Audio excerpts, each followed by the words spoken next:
Менің есімім Жалғас Байдастан, мен Ашқұрмек лицейінің түлегімін, алтын белгі иегерімін. Мен алғашында Кини туралы интернеттен көрдім. Содан қызығып, Киниге келіп консультация алдым.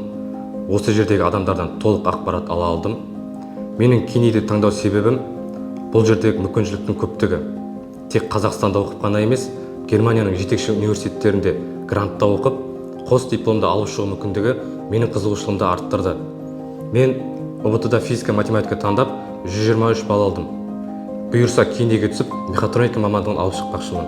Менің есімім Абубакиров Дәулеткерей. Мен логистика мамандығы бойынша Киниге өзімнің құжаттарымды тапсырдым. Мектеп бітірер жылы қазақстандық барлық оқу орнының ішінен осы Киниді таңдадық.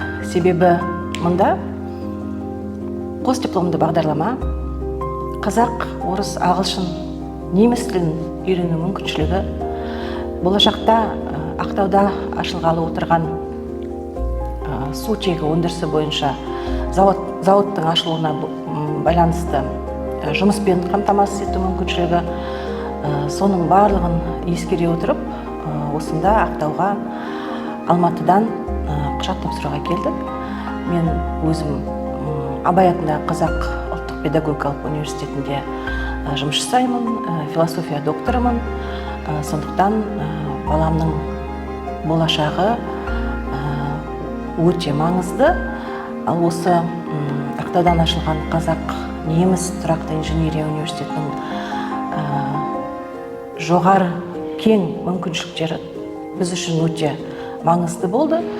Сол себепті ақпаратты Инстаграмнан, Фейсбуктан, осында оқып жүрген студенттерден, ата-аналармен тілдесіп, солардан ақпарат жинап,